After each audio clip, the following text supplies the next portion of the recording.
5 years into our marriage, my husband's true love posted a picture of a property deed on her Instagram story.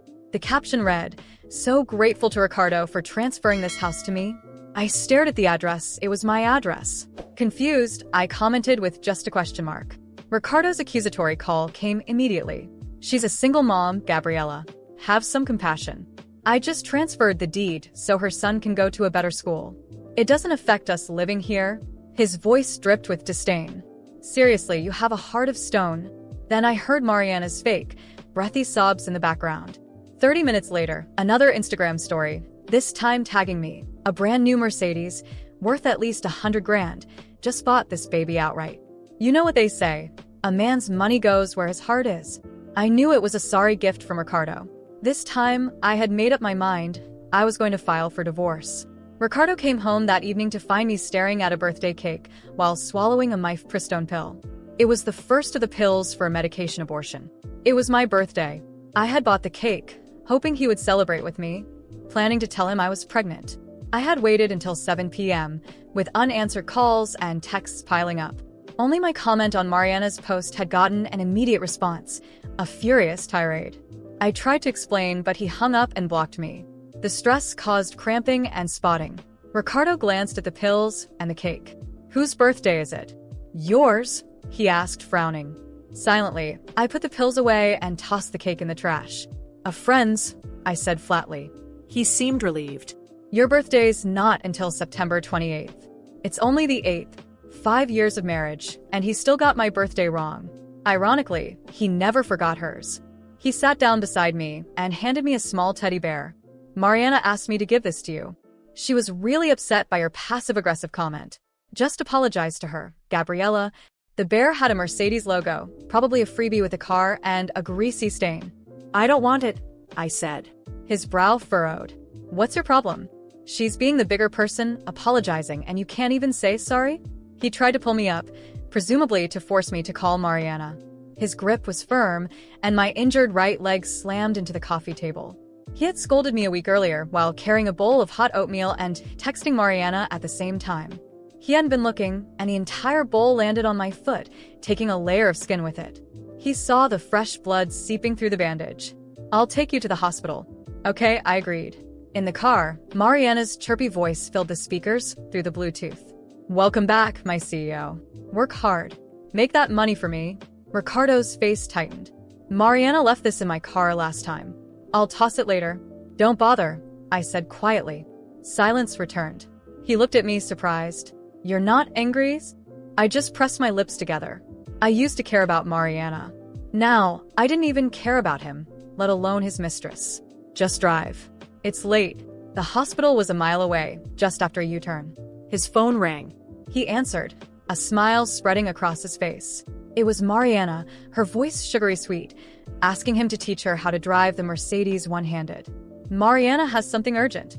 I'll drop you off here. The hospital's right across the street. Just 50 yards. He couldn't even be bothered to make the U-turn. He was that eager to see her. I stared at him coldly. "I can't walk." His expression turned icy. "Don't be dramatic, Gabriella. You have a leg injury, not a disability." He yanked me out of the car, telling me to call him when I was done at the hospital. He sped off, splashing dirty rainwater all over my injured foot. A light drizzle started. I stood there, soaked and shivering, tears streaming down my face. 50 yards felt like 50 miles. A sharp pain ripped through my abdomen, and I collapsed on the crosswalk. Cars whizzed by. If a hospital security guard hadn't helped me, I might have been hit. Hours later, I finally made it home, exhausted and aching, only to find Ricardo storming in. "I told you to call me when you were done." I waited at the hospital for an hour. "Your phone was off." I looked at Ricardo blankly. I had been at the hospital for 2 hours, receiving 4 bags. There was no sign that he had shown up. I had to take a cab home, and my phone had died just 2 minutes before. He hadn't been there at all. He used to be so attentive. "When did everything change?" "You blocked me," I said. "I couldn't call." He hesitated, his anger fading slightly. "I brought you some oatmeal. Thought you'd be hungry." I looked at the watery gruel. A few sad sprigs of green onion floated on top. No egg, no meat. It looked like leftovers. 30 minutes earlier, Mariana had posted a photo of Ricardo cooking. The caption read, who says chivalry is dead? Not only did he teach me to drive my new Mercedes one-handed, but he's also making homemade oatmeal for me. So sweet. My stomach churned. Throw it away. I don't want it. His face darkened. What's your problem? I went out of my way for you. I just transferred the house to Mariana, and you're being difficult. I'm still letting you live there. She was just grateful that her son has a stable home, and you went and made a snarky comment. I haven't even brought that up yet. I was physically and emotionally exhausted. You misunderstood. I was just confused because the address on the deed was our address.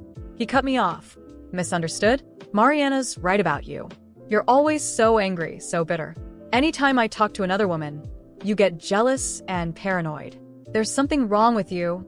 Before, I would have argued, tried to make him understand. Now, I just stared at him.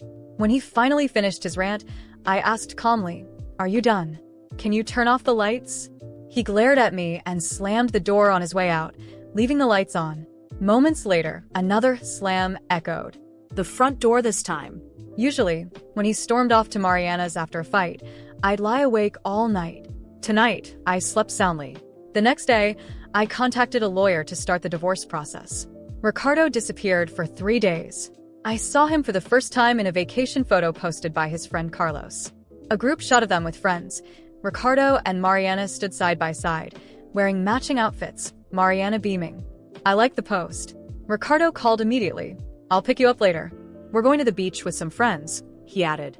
"I didn't even have to invite you, you know. Consider it a reward for your good behavior lately." Okay, I said.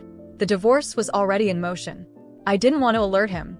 He picked me up, surprisingly, without Mariana. At the beach, Carlos greeted me. "Sorry about the other night, Gabriella. I organized that get-together and should have given you a heads up. I'll take a penalty shot for that later." He was publicly smoothing things over, trying to make me look good.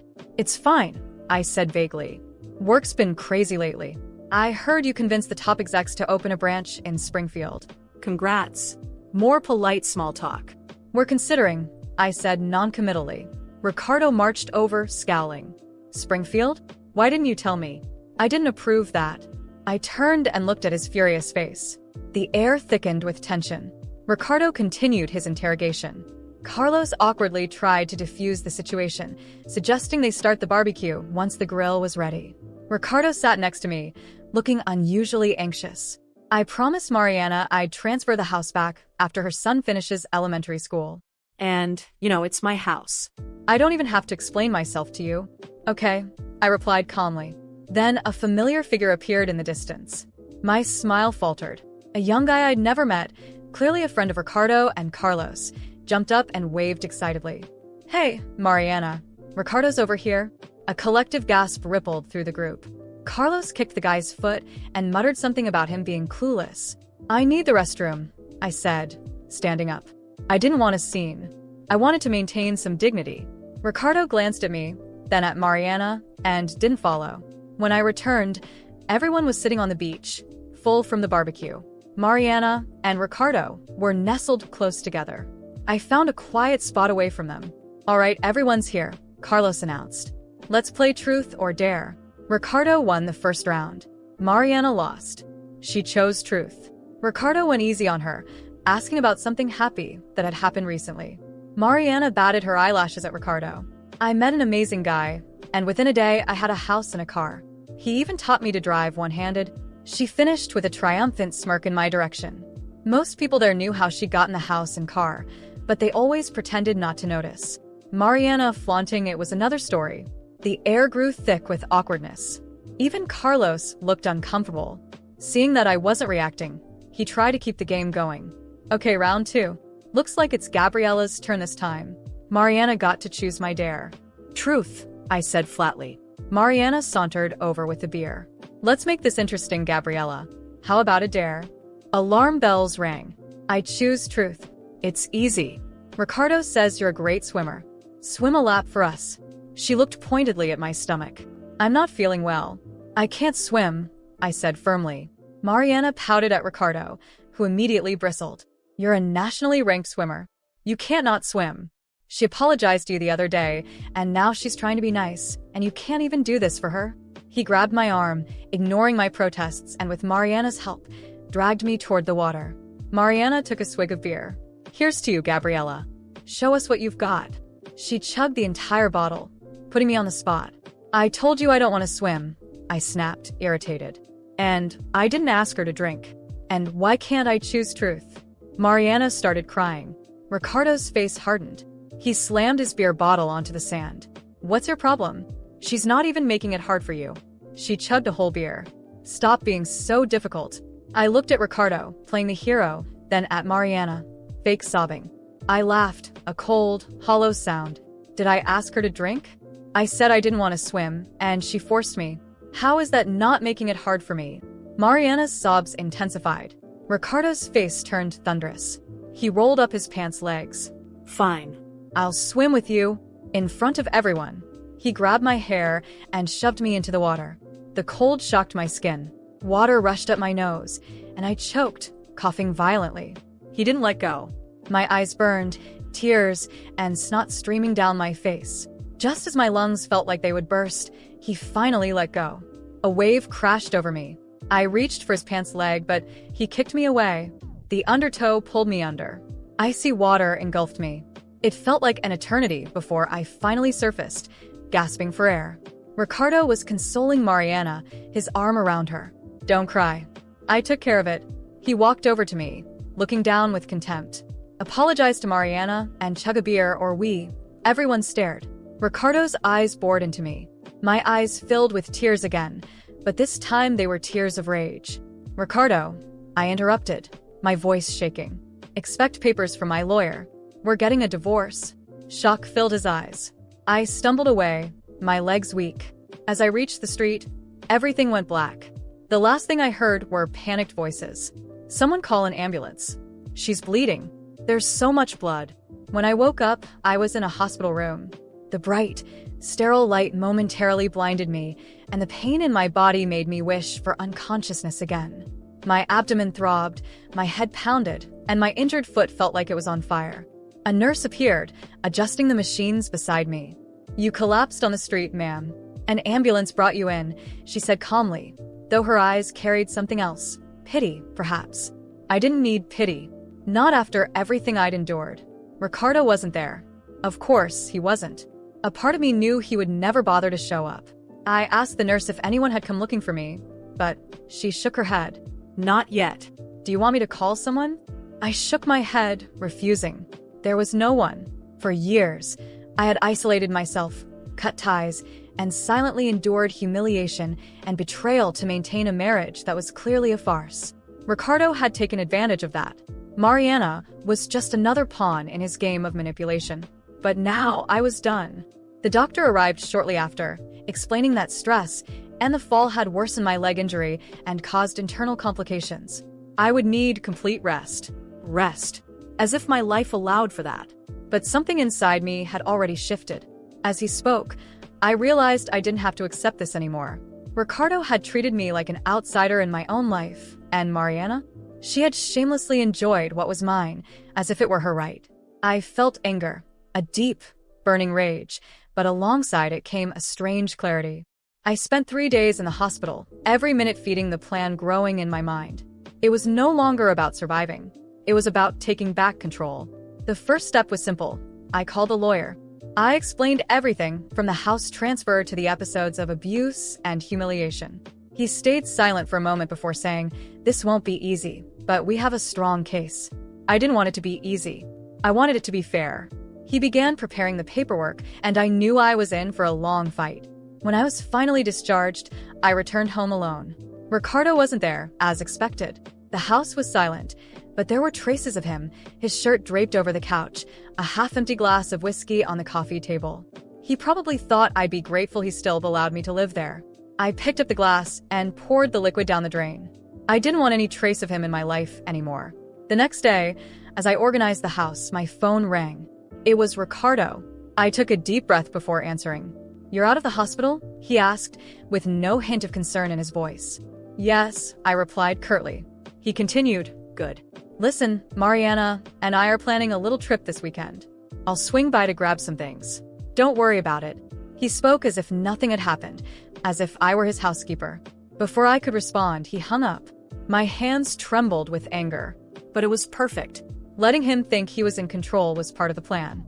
When he arrived to grab some things, I was ready. He walked in casually, glancing around as if inspecting the place. "You should fix that couch," he said, pointing to a cushion out of place. I ignored the comment and watched as he collected clothes and belongings, acting as if he still owned everything. As he was leaving, I said calmly, "Ricardo, you'll be receiving divorce papers soon." He froze for a moment, then turned to me, laughing. "Divorce? Gabriella, you won't get anything. The house is mine. Everything is mine. You should be thankful I haven't thrown you out." He walked out laughing, and I stood there, my heart pounding. It wasn't fear. It was determination. In the following days, I started taking action. I spoke to neighbors, old friends, even staff at the school where Mariana's son studied. I gathered stories, comments, anything that could expose Ricardo and Mariana's true nature. They weren't untouchable, as they thought. I discovered, for example, that Mariana was recklessly overspending, buying expensive things and flaunting them online. That would be useful later. Meanwhile, Ricardo began noticing something was off. One random day, he tried to enter the house and found that I had changed the locks. I received furious messages, veiled threats about how he would handle this in court. I could barely contain my laughter. He still thought he had power over me. The divorce hearing was scheduled a few weeks later, and I showed up prepared, with my lawyer and a mountain of evidence against him. Ricardo arrived confident, with Mariana by his side, both as arrogant as ever. But as the facts unfolded, the abuse, the betrayal, the property transfers, I watched his smug smile vanish. Mariana tried to intervene, claiming I was exaggerating, but it only made things worse. The judge was clear. I was entitled to the house, significant compensation, and most importantly, my freedom. Ricardo lost control as the decision was announced. "You'll never survive without me, Gabriella," he shouted as he was practically dragged out of the courtroom. Mariana followed him, clearly embarrassed. I just smiled. It wasn't about surviving without him. It was about finally living for myself. Today, the house is peaceful. No Ricardo, no Mariana, no weight of years of humiliation. I've started redecorating, turning each room into something that truly reflects who I am. I don't miss Ricardo. I don't miss anything he represented. All that's left is freedom and the certainty that I will never let anyone treat me the way he did again. And that, more than any revenge, is the greatest victory. When it was all finally over, I sat on the couch in the living room, my living room in my house. For the first time in years, the silence around me wasn't heavy but peaceful. There were no shouts, manipulations, or the constant sense of walking on eggshells. It was just me and the certainty that, after everything, I had won. Ricardo and Mariana vanished from my life for a while after the court hearing. I didn't see or hear anything about them, which, deep down, was a relief. But life has a funny way of exposing those who deserve to fall. It didn't take long before I started hearing rumors about the chaos taking over their lives. Mariana, with her reckless spending, had piled up debts that even Ricardo couldn't handle.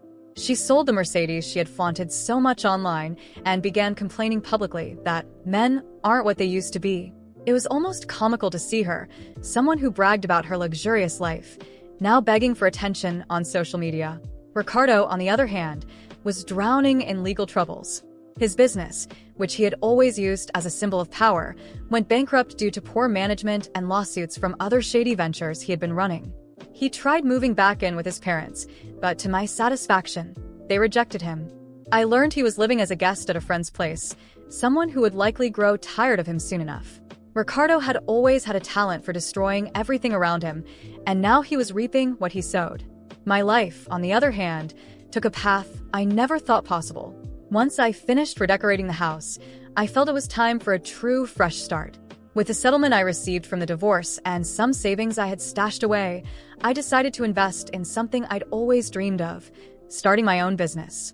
I converted the garage into a small artisan bakery. The space, which Ricardo once used to park his car as a trophy, was now filled with the sweet smell of baked goods and smiling customers. The bakery's success grew faster than I anticipated. Within a few months, I had to rent a larger space to keep up with demand.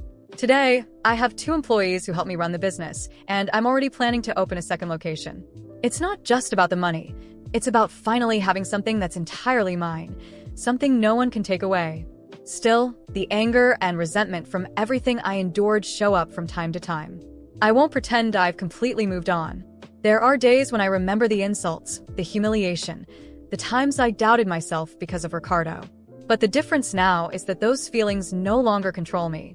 They're just echoes of a life left behind, a life I will never allow to repeat. The last time I saw Ricardo was by chance while walking downtown. He was on a street corner, arguing with someone who seemed to be the owner of a restaurant. He looked thin, his face gaunt, wearing clothes that barely fit. I stood there for a moment, not out of pity, but to take in the scene as a reminder that people like him always end up this way. He noticed me from afar, but didn't say anything. His expression was a mix of shame and resentment. I gave him a small smile and walked away. Today, I'm doing well, better than I ever imagined. I'm not the same woman Ricardo thought he could manipulate and humiliate. I'm stronger, more independent, and, above all, happier. My house, my bakery, my life. Everything now reflects who I truly am. And that is my greatest victory. If there's one thing I've learned from all of this, it's that revenge doesn't need to be cruel or violent.